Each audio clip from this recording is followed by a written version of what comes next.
is Scotland, the Drive, with Alan Douglas and Ali Bally. Hello and welcome to the second edition of Scotland, the Drive. I'm Ali Bally. I'm Alan Douglas. So we've got that sorted out. Thank you very much indeed. We can relax now. We're off and running. What do you think then? The first one, I was going to say lots of good comments, but I'm lying. Well, we got lots of comments. Most of them were favourable. I mean, we had lots of answers to the question of the mystery car. And that's the point. You've got to watch this on YouTube as well as Spotify and all the other social medias. But on YouTube, you get to see the pictures. And one of the pictures was this car. And we were asking you to identify it. And we had a few responses. We did indeed. So let's deal with that right away, because it was the magnificent prize. When we announced it, we didn't even have the prize, but we now have them. So cheers. Yeah, cheers. Here's our Scotland, the Drive mugs. Some of the entries, let me just read through a couple of them. Trish in Bearsden. Hello, Trish. That's all you gave me at your email, which is fine. She got it correct. Well done to you. Yeah. Stuart Lyne in Ferryden said he thought it was the Omodo Jeku. Wrong. It wasn't that one. No. Brian and Larbert, that's where Brian was. Brian got the answer correct. And so did Chris Street in Turin, got the answer correct as well. And quite a few wrong ones, a few wrong ones. But thank you very much indeed. But the name that came out of the draw just before we started running this year, we threw all the names in, and out came Chris Street. Yeah, so Chris, well done to you. That mug, you're going to get that one because we're not giving away new mugs. They have to be used. So we've got some tea in here, or something anyway. You haven't actually said what the answer is. Go on, it's your car. It's the BYD Seal. And Chris got that right. Chris got that correct. BYD Seal, electric car. So there we are. That's the winner, and we'll be sending Chris the mug. Yeah, I think right. Let's get rid of the car. Get rid of that. I think one of the sneakiest ways of finding it out was at the bottom of the car was a little plate that just was in Chinese. And you Googled it? I didn't Google it. Oh. But the good lady did. Oh, I see. She Googled it and asked her phone to translate it back to English. Which is that's cheating. I thought it was a hell of a trouble to win a mug. I know. So that's why she's not won it. Right, okay. Anyway, so that's us. Mug's on its way to Chris Street. What have we got in this edition? It's a busy edition we've got this time. We've got, we'll be looking at the budget because Rachel Reeves has done her worst. And so we'll be looking at the budget, what that means for cars, for motorists, for EVs particularly. We'll be looking at what we've been driving in the last month or two, quite a few cars, quite a variety of cars. And we'll be speaking to Jillian Shedden of Knockhill. She's managing director of Knockhill, about her first car and a bit about cars generally, what she drives now. But before all that, we're going to look back at the Scottish Car of the Year, because this guy here was very busy at the Scottish Car of the Year. He's the president of the Association of the Scottish Motoring Writers. And so he was very busy because he was, not only that, but he was emceeing the whole event. You were a busy chap. Busy. Well, normally I host it anyway. I've hosted it for the last 20, I think that was my 25th year. And they keep saying they're keeping me there till I get it right. So that was the 25th. But this year I'm president as well. So it's normally a 2-year term as president of the association, and I'm delighted to take that role on. And the president would do so much normally on the night, and I as host would do the rest. And I was both this time and thought, how am I going to split this up? But we got away with it. No, you did. You were all right. Yeah, I was okay. You're getting the hang of it after all these years. So you've got all the category winners. Yeah, let me just run through them because there are many that would be interested in this. And again, this is where Scotland to Drive is slightly ahead of most other people.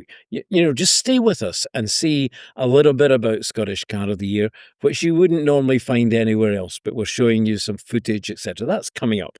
But what we have is we've got 15 members in the Association of Scottish Motoring Writers, and we drive these cars and then we get votes on them. So everybody gets a vote on each category, and the category winners were in the small car, the Renault 5, the compact crossover SUV was the Kia EV3, Family car was JQ7, and the large car was the Mazda CX-80, which I love that car. Premium car Genesis EG370. The GV70, sorry.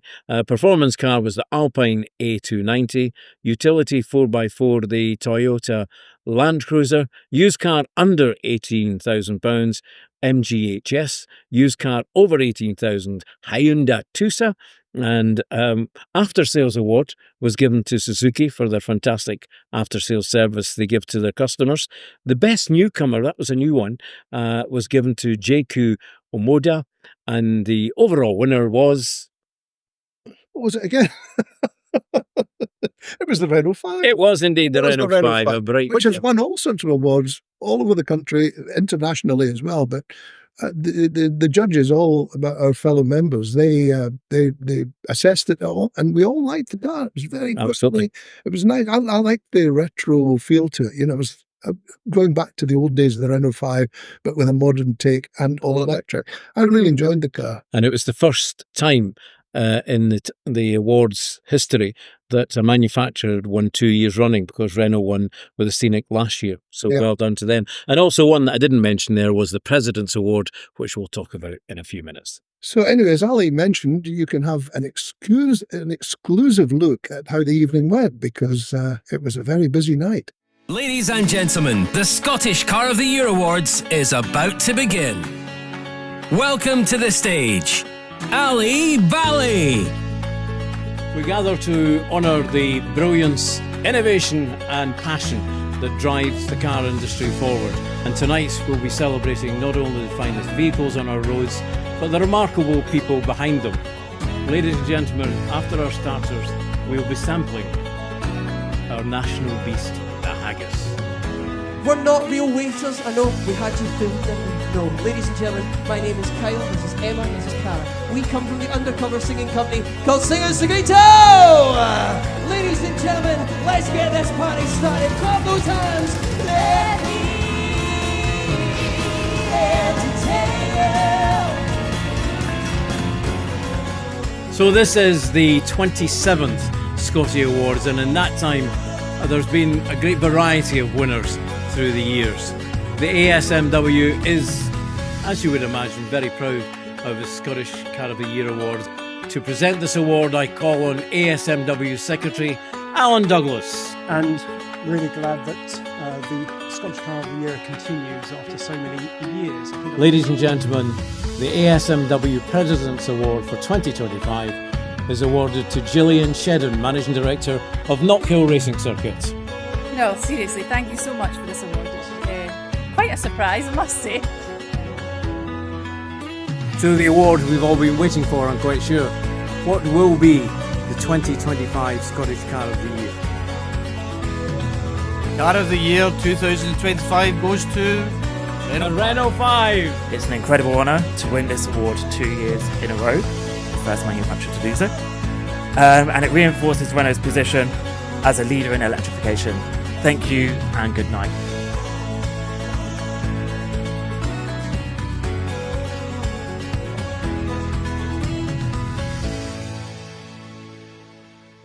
And we'll be hearing more from Jillian a little later when she talks about her first car and various other things to do with cars.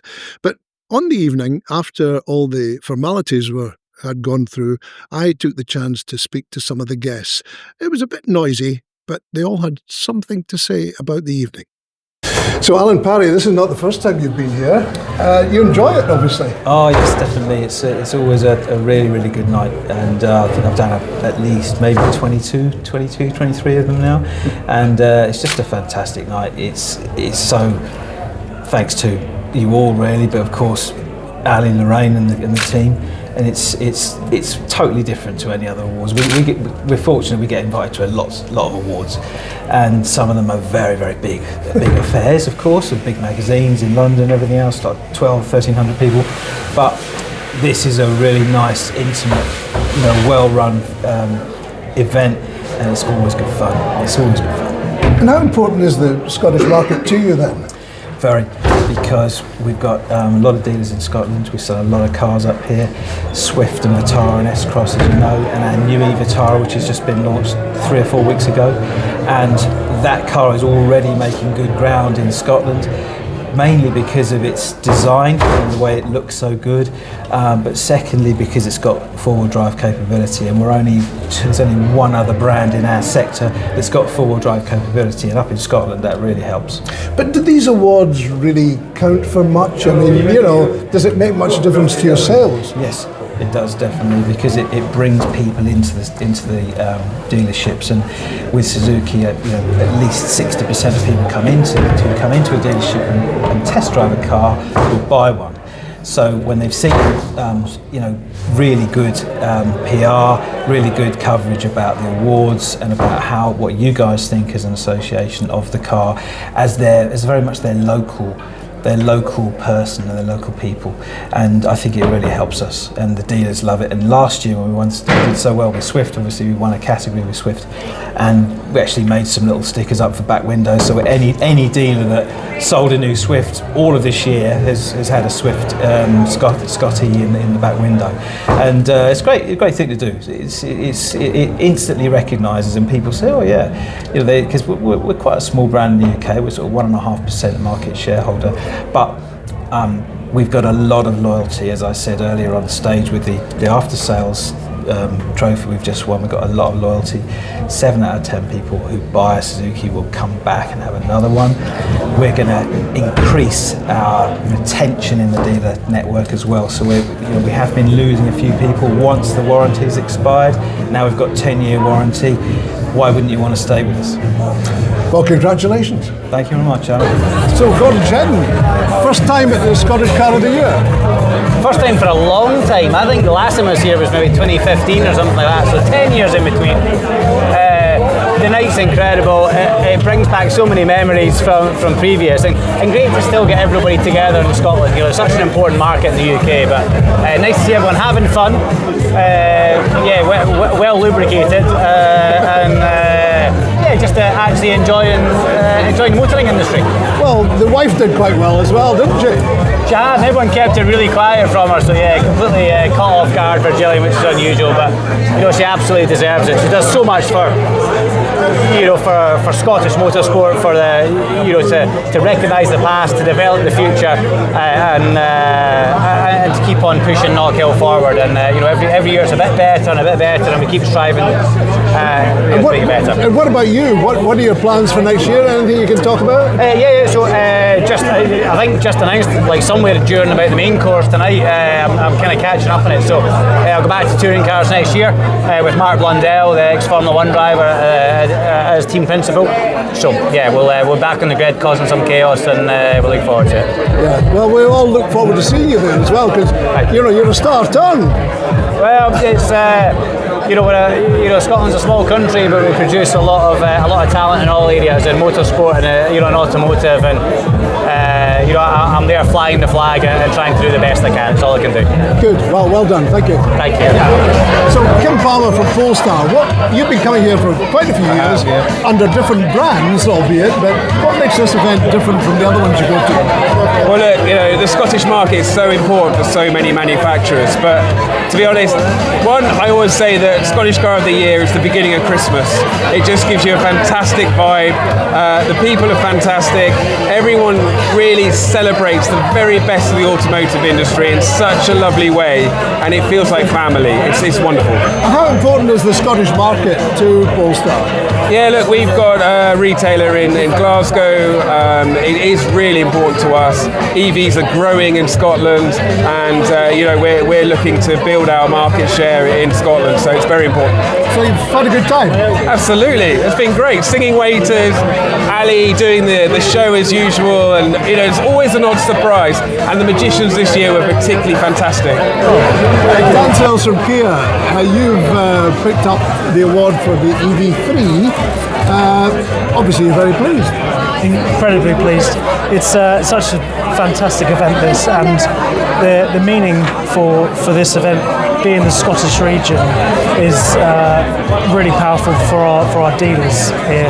We have a very strong network up here, and they sell all of our products, but obviously our focus is electrification, and all of them perform incredibly well, including your main sponsor Arnold Clark, who are one of our big partners up here, as you can imagine. What's really going well is our award winner tonight, which is the EV3, which is currently the third best-selling EV in Scotland, which is, I don't know which 1 and 2 are, doesn't really matter, does it? We're on the podium, and that's all that counts. But in terms of the Scottish Car of the Year Awards, it's a really special event, which I think everyone looks forward to every year. And like I said, all of the awards are incredibly meaningful and impactful to the brands, but also the dealer network up here in the most beautiful country in the world. So you like coming to Scotland? I do. Well, not many people know this, but my dad is actually Scottish, so I've got a bit of Scot in me. So I come up here as often as I can. Me and my wife actually come up here most Christmases to stay at it's not sponsored, so I'm not going to say the name, but a very nice hotel. They call it the Playground for Adults. I'll leave that for you to work out. Yeah, we enjoy the roads, the venues, the hotels, everything. It's a beautiful place. Next year, 2026, we will be back with another product coming in about September, but I'll have to tell you about that later on. It might win a SCOTY, who knows? Who knows? Thank you. Scotland the Drive with Alan Douglas and Ali Bally. So, Jillian, that was quite a night on Friday. A bit of a surprise there before we start talking about your favourite car. Welcome to the podcast. But yeah, as we could see, just you coming up on stage, it was a wee bit of a surprise for you. It was a surprise, yes. Thank you very much. And at that point where you regret having that extra glass of wine with your meal. But yes, it was a lovely surprise, actually. To be honest, I was sat there in the audience listening to your speech thinking, is he talking about me? and then you said such nice things, and I thought, nah, he's not talking about me, but he was. Right. You were. Well deserved. Yes. Thank you. Scotty in itself, what was your thoughts of the whole night? Any of the awards surprised you, or did you go along with most of them?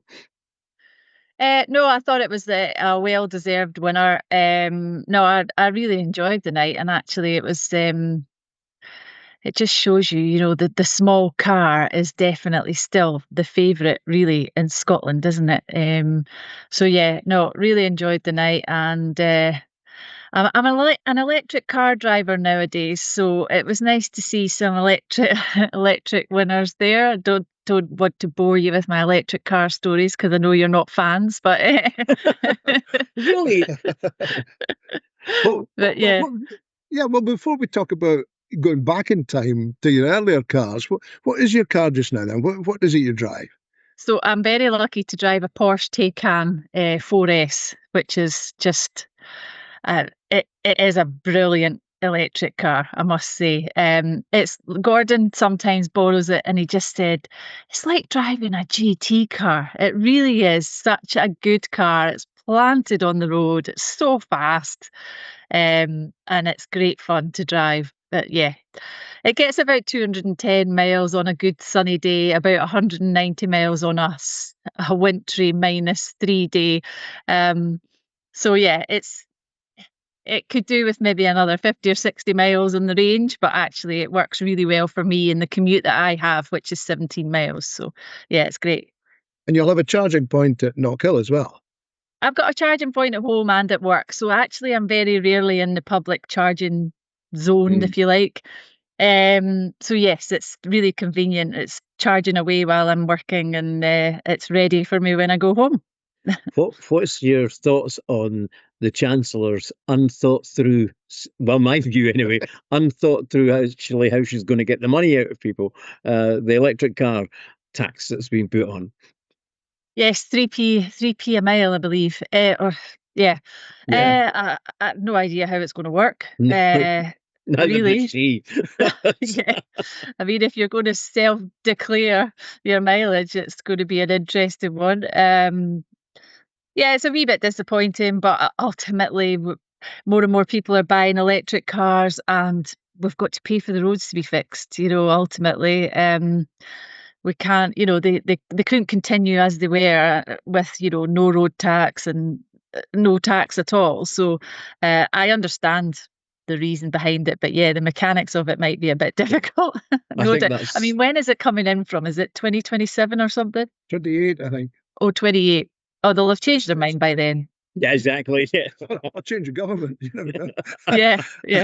But it's not going to make you give up your Porsche. No, it won't make me give up my Porsche. No, I know. I must admit, I do love the fact that I don't have to go to a petrol station anymore. And before this, I had a diesel, and it was just, I just didn't enjoy that, going to the petrol station. So there you go. I'm a convert, definitely am. Yeah. So I drove from Dundee down to Edinburgh for the car of the year, and I did not enjoy it at all. And it was because it was an electric car, and Right. I was sitting on the verge all the time. And I stopped at one place for 45 minutes for a coffee, plugged it in, and I came back out, and I had added 10 miles onto it. And I Oh, just shook my head, and I thought, I don't have time for this at this time. no. And for that time, I think we eventually got it charged up at about 3 o'clock in the morning. It was just crazy. Yeah. So anyway, Yeah. you're a convert to electric now. Yeah. What about the past? What do you? Sorry, this sounds insulting. Do you remember your first car? It won't be I that do. long ago, of course. Wasn't that long ago, no. I do remember my first car very, very fondly. It was a present for my 18th birthday, which was just such a shock, actually. And it was a Citroen 2CV. Oh, Fabulous red, all red. You got some of them came in two tones with the Yeah. different coloured wings and things, but mine was all red, with the canvas roof and all 702 cc's of it. So it was absolutely wonderful. It was a brilliant first car. Probably nowadays you'd look at it and think it wasn't particularly safe. But yeah, great fun. You know, designed, I think, for the French farmers, I think, for to be compliant enough to drive across ploughed fields. And it certainly was compliant. It was absolutely hilarious to drive. You would go on the bends. I would drive it to work to Knockhill, and on those windy roads, you would just be tipping through the corners. The important thing was to keep your foot flat on the floor.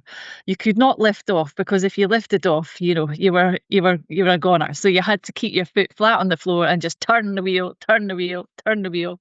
It was great fun. I actually think it taught me to drive really well, because it didn't have a lot of power. So I think the maximum speed was 72 mile an hour. So that's why you had to keep your foot flat, because you were a danger on the motorway otherwise. 72 in a 2CV is fast enough, I would say. Yeah. And Yeah. the gear change was interesting on the 2CV, wasn't it? It was like It was. an umbrella handle, It was- wasn't it? Yeah, it was like an umbrella handle.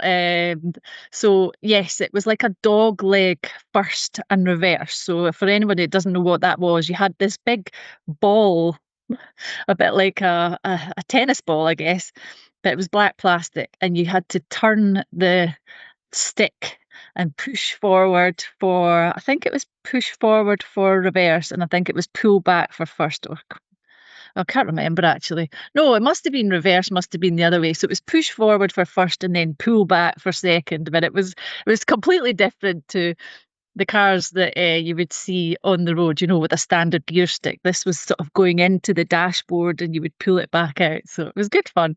The handbrake was also a strange pulling mechanism. It was nothing like a normal car. The windows didn't have in my day when I was driving, most windows were windy windows, not the electrics that we have now. But this didn't have a windy window. It had a flap, and you could flap it up. So the window was in half, and you could flap it up on a hinge and secure it to the top. So you only had one position really for your window. It was either open or shut. So yeah, it was great fun. My dad used to borrow it, actually. He used to borrow it because he thought it was so funny to drive. He loved it. It was very French, wasn't it? I mean, really, really quirky.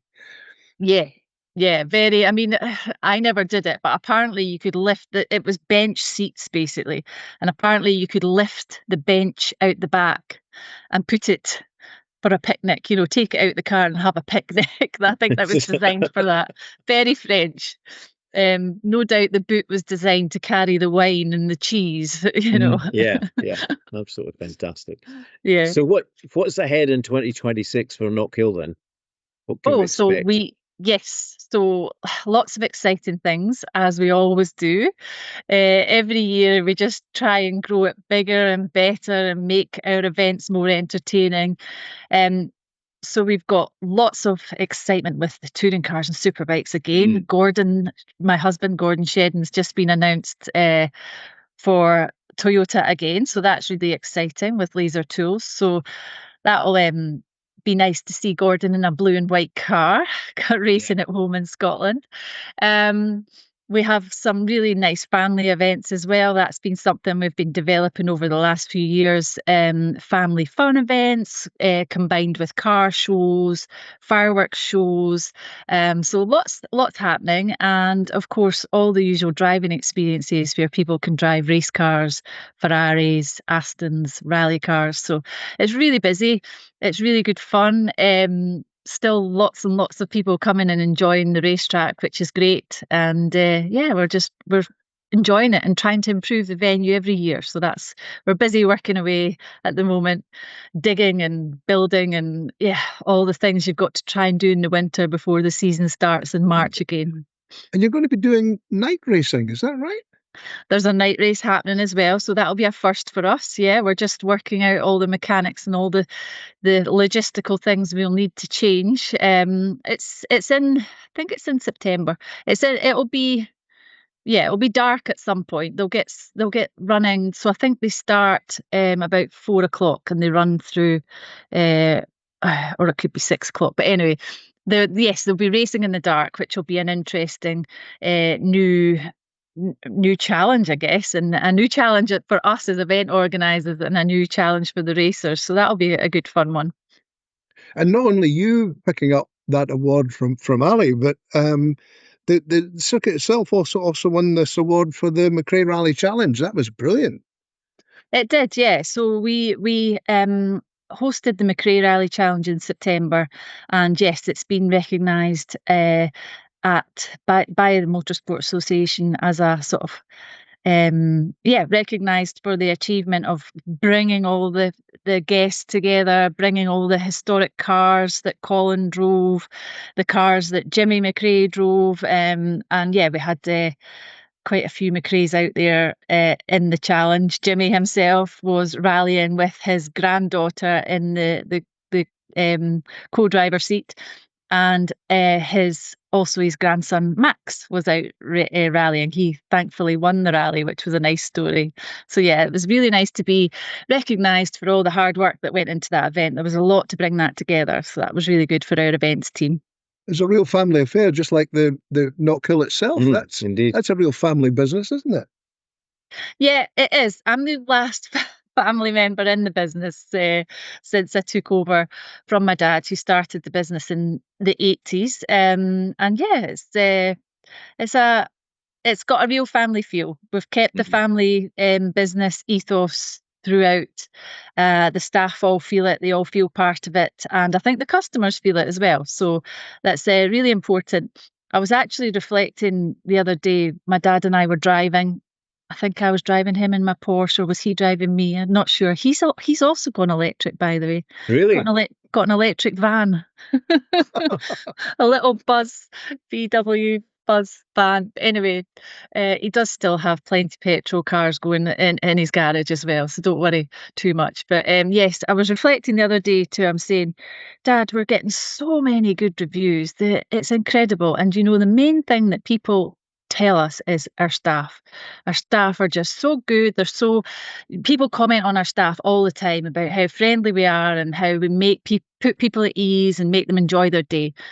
And he just said, well, it's simple. He said, when I took over Knockhill in the 80s, all I wanted to do was let people have a go at motorsport and treat them well. And he says, and I think we've kept that going. And I think that's, it's pretty simple, isn't it? But sometimes some people forget that. So that's I seem really to remember that so well. So well, the friendliness. And you're right, if your dad starting up, that's what it was all about. And the whole family and all your staff have managed to keep that ethos. There is no doubt about that. And to you yourself, congratulations on the President's Award, and also to Not Kill in general, because I know you're the figurehead, and you're very much, you always say it's for the team. So thank you very much for joining us on the podcast. It's been great. Thank you, Ali. Your first car. Great. Thank you, Ali. Thank you, Alan. Nice to chat, and nice to reminisce about the 2CV. This is Scotland the Drive with Alan Douglas and Ali Bally. So, what else have we been up to? Well, we've been driving all sorts of interesting cars, haven't we? Oh, indeed. It's been a busy time. There's a lot of good cars going around. So we're going to be talking about that. But first of all, I've been very busy with the Monte Carlo Rally. Now, of course, the name means so much to rally and motoring enthusiasts. But the Monte Carlo Rally, the classic and historic rally, starts again in January, at the end of January. Now, this is a rerun of the classic event. Do you know the Monte Carlo Rally actually started in Scotland 100 years ago? Well, 100 years ago next year in 2026. And it started from John O'Groats when some intrepid adventurers set off, presumably pretty well-heeled adventurers, set off from John O'Groats to drive to Monaco. And that was the start of the Monte Carlo Rally, which we now know is a major motorsport event in Monaco or around Monaco. But what's happening now is they're doing a rerun of the classic event, and that's starting again on January the 29th from John O'Groats. And there are 6 specific cars which are, not replicas, they're exactly the same type of car that did the original run. And they're in the historic section, as they call it. And there's an entry from Japan, an entry from California as well, coming all the way to John O'Groats to do this rerun. They'll be travelling down through Inverness, Stirling, Edinburgh, through York, down to the overnight ferry in Hull, and then off to Europe. But there's also something like 52 classique cars, as they call it, from round about the same sort of vintage, or in fact subsequent years. And there's a lot of entries for that. Now, it's all organised by Douglas Anderson, who lives in Brodie Ferry. And he is the one that has revived this whole event, to take it forward and to give it a rerun. So I've been speaking to him, and I've also been speaking to the Lord Provost of Stirling, because one of the events in the past week or so was a photo call at Stirling Castle to show what's happening and what's going to be happening on January 29th. So the local classic car club gathered together there to provide a backing for this event. And I went along and spoke to the Lord Provost and Douglas himself. Douglas Anderson, you're the coordinator of the Monte Carlo Classic and Historic Rally, and it's the centenary of the original running of the event, so it's quite significant, isn't it? It is indeed. It's it's 100 years ago, well, next year it'll be 100 years, since the first car left John O'Groats and drove all the way to Monte Carlo in the middle of winter. And it was Victor Bruce who won the rally in an old AC, I think it was 1934 car, and he was the first British winner of the Monte Carlo Rally. So you're going to be running the route, but not actually competing? No, I'm going to be car 0. What does that mean? Well, that means I check all the passage controls to find out if they know exactly what they're doing. There'll be a car in front of me who give out the administrative things, and then I just check that it's okay and the roads are okay. So if anything's happened, I can radio back to the other cars to say, well, there might be a change of route, or etc. But you haven't actually got a car to do it in yet? No, I don't, but hopefully I'll have one quite soon. You're not running out of time? Well, that's also a possibility. So if anyone's out there would like me to lend me a car, a nice old car that goes, I'd be very happy to receive it. Provost, it's great that you're here in Stirling and the Montes coming to Stirling Castle. How important is it for the city, do you think? I think it's really important. It's a well-known event that's, I believe, celebrating its 100th anniversary, and it's such a brilliant viewpoint to come here, and it'll be lovely to see all the old cars and their drivers in all their gear setting off on pretty much the start of their journey, so hopefully nothing will have broken down by then. And you have quite an interesting cars yourself, don't you? Well, my first car was an old MG BGT, so yeah, that was a wee yellow car called Daisy. But not anything as glamorous anymore. Can I ask what you drive now? I've got a Suzuki, Spaz or something. Yeah. Swace, yeah, that's it. Yeah, and do you like it? Yeah, it's a good car. It's a good mileage. Yeah. Yeah. So it's a sensible car. It's more eco-friendly. I would have gone for electric, but I've nowhere to plug one in at the house at the moment. So it's a common problem. So indeed, hybrid was the way.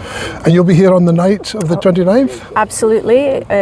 Weather permitting, I'll certainly be here, ready to see them all setting off. Alan Douglas and Ali Bally. This is Scotland the Drive.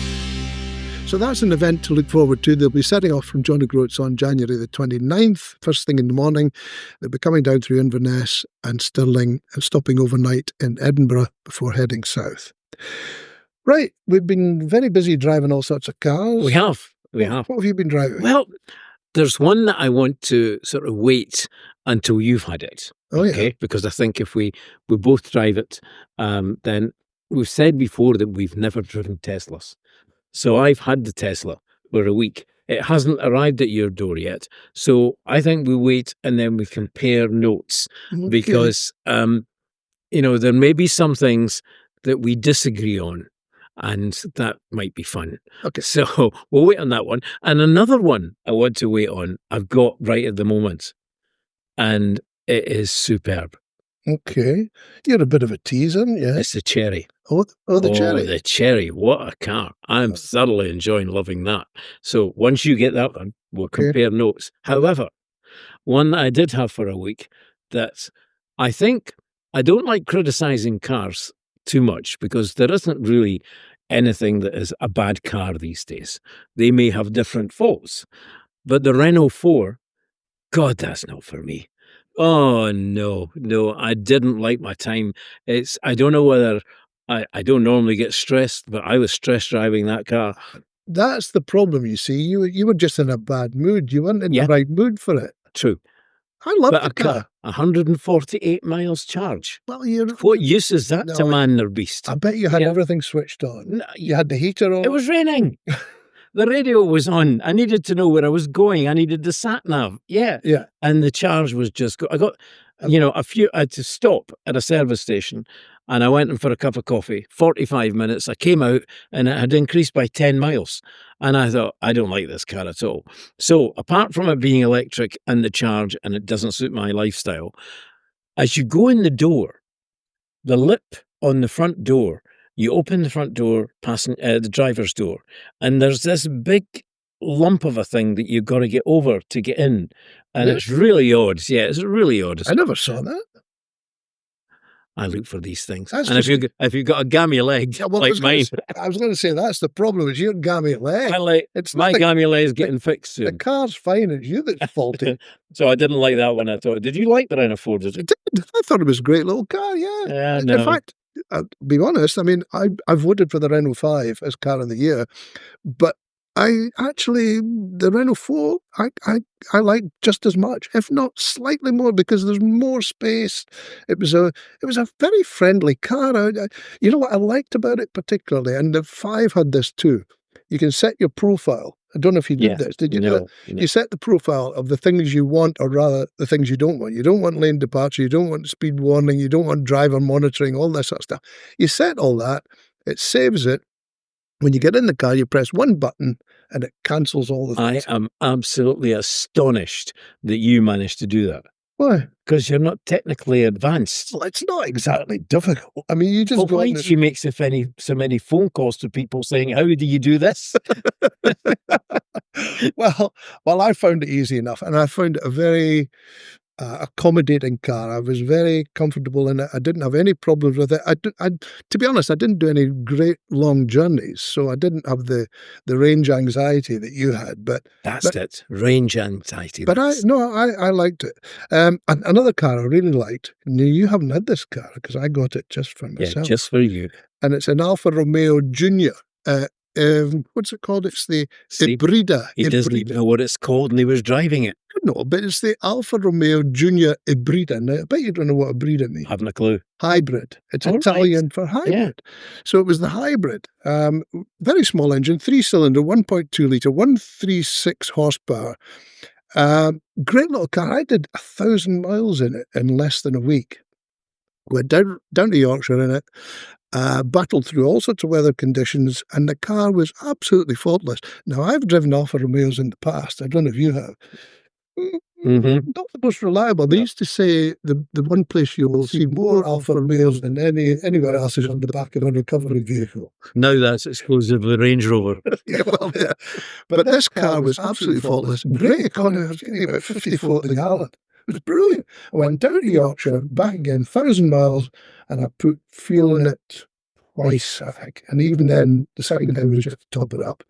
So it was a great little car and stylish as well. You know, if you go back to the old days of Alfa Romeo, the radiator ground had Alfa Romeo, you know, signature across it. And it was very stylish. They've used that again on this new car, and it looks sensational.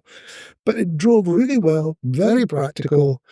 Coming back, we came up the A68, battling through snow. In fact, the A68 was closed, so we had to drive off the A68. But we came up through the A68, through the borders, snow, rain, wind, hailstones, everything. And it was absolutely faultless. So I really liked it. So the Alfa Romeo Junior Ibrida. Now you've learned something today. Absolutely. What else? What else you can be driving? Well, the Mach-E. The Mach-E. Talk about being an inappropriate car. That big yellow thing. Yes, yes. You know, I've seen one in Dundee. I've seen it a couple of times. Really? When I've been driving through Dundee. Now, I don't know whether, I thought it might be the press car, but, you know, the press test car, but I don't think it was. I think somebody has actually bought this car. Oh, dear. Which is bizarre. It's a Mustang, but it's an electric Mustang, bright yellow, and with white wheels. I mean, it looks crazy. Looks different. If you wish to stand out in a crowd, then that's the one to go for. Yeah. It may be the new dealership in Dundee, the new Ford dealership on the Kingsway, might be driving around because they were promoting them as well. Anyway, if you want a low profile, don't get the Mach-E Rally, because it's just crazy, especially in yellow. The other one I really liked, and this may be a surprise, the Dacia Bigster. Yeah. Now that was a real surprise. I don't mind. Sorry, I'm saying I don't mind Dacias. I quite like Dacias. Dacias is the cheap version of Renault, built in Romania. But great value for money, and the Bigster is a crack. Yeah, absolutely. This is Scotland, the Drive. Hello, if you've just joined us, welcome to the final part, really, of Scotland, the Drive. You've missed a lot, so make sure you go back and catch up on us. Great to have your company. Thank you very much indeed for doing that. We have, of course, just over since the last one, we've had a few things happening budget-wise. What do you think? Well, it's well, once again, the motorist is hit. The motorist is always hit, isn't it? I mean, you know, they're an easy target. Hit the motorist because they can afford a big car, so they can afford to pay tax.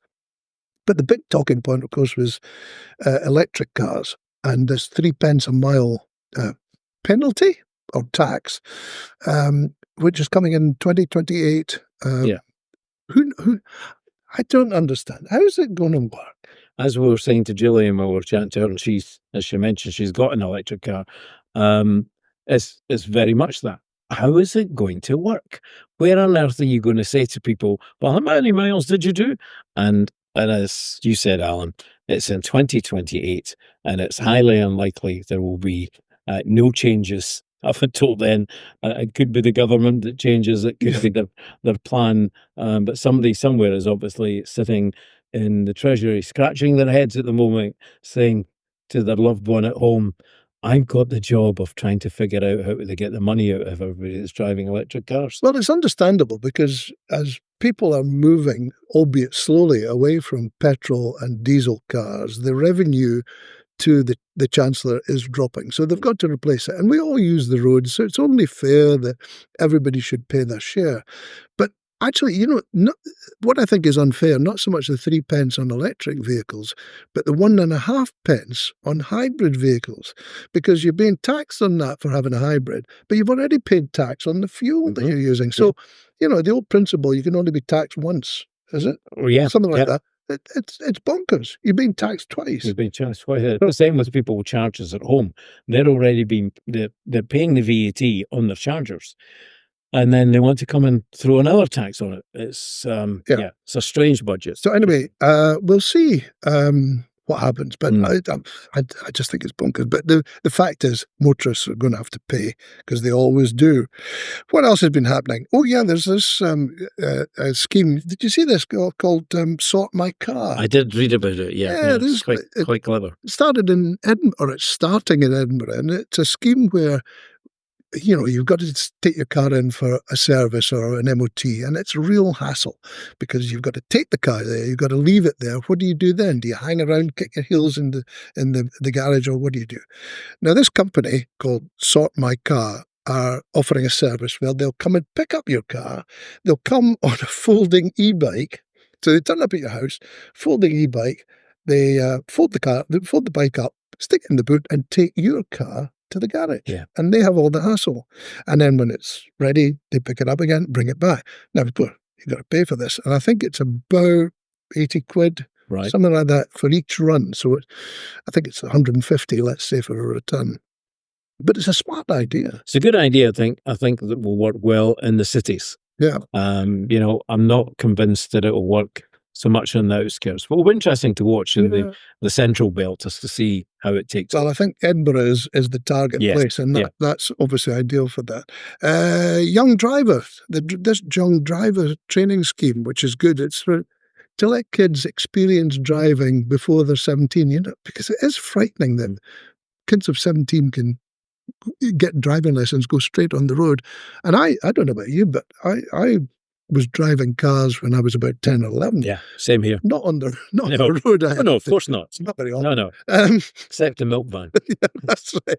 I was supposed to deliver milk, but I drove the van more than actually, and I left the driver to deliver the milk. Well, I have to say, I was working in the butcher's shop delivering meat on my bike, but just occasionally the owner of the butcher's shop would give me the keys to the van, and I would drive to deliver stuff. But that's a long time ago. Of course. And we don't talk about things No. like that. Anyway, this young driver scheme, it's for under 17s, and they can go to various places. There's various centres in Scotland, Royal Highland Centre in Edinburgh, Braehead in Glasgow, the Overgate Shopping Centre in Dundee, Falkirk Stadium and Lochgelly Raceway in Fife. I don't think they're going to be racing, but these are places where you can go and you get training, and I think it's from 9-year-olds. So from 9-year-old upwards you can get training, just get the feel of sitting behind the wheel. I think it's a great scheme.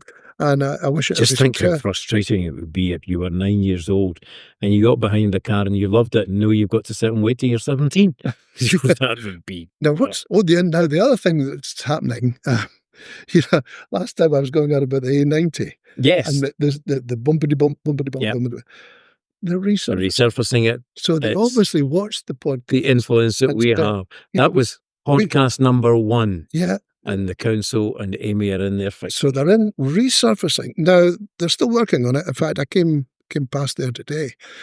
So I don't know what it's going to end up like, but anything could be better than what was there. So there we are, podcasters having all we'll say to the resurfacers are, we're watching you. Yeah, well, we certainly are.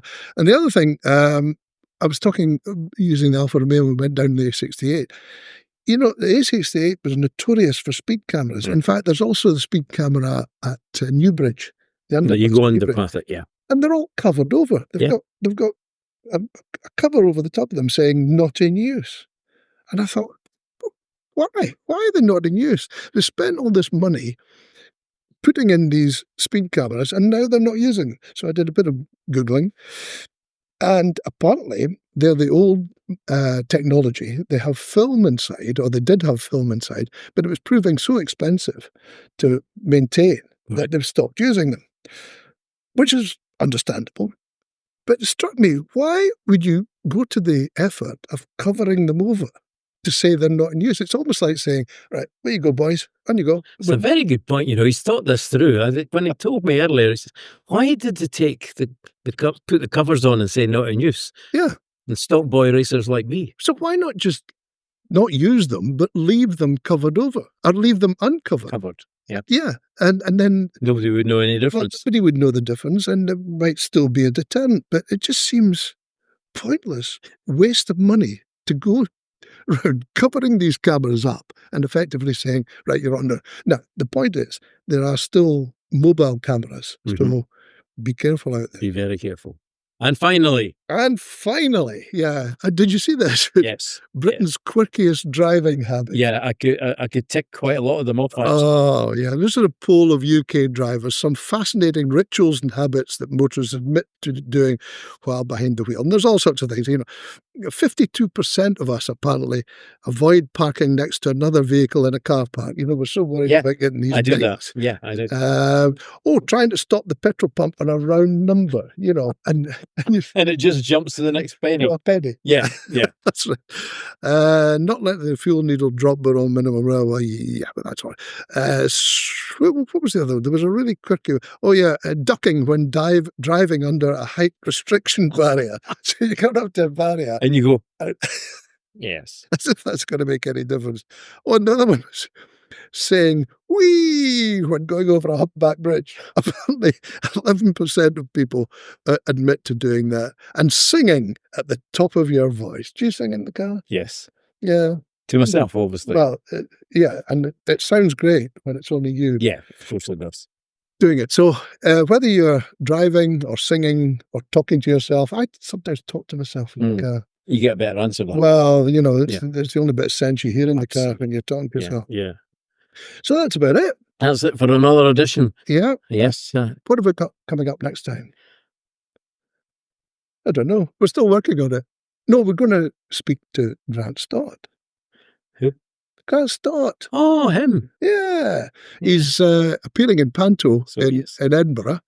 So we'll be speaking to him about his first car and his experience with a Ford Cortina, which is well worth a listen. So anyway, that's next time. In the meantime, keep watching.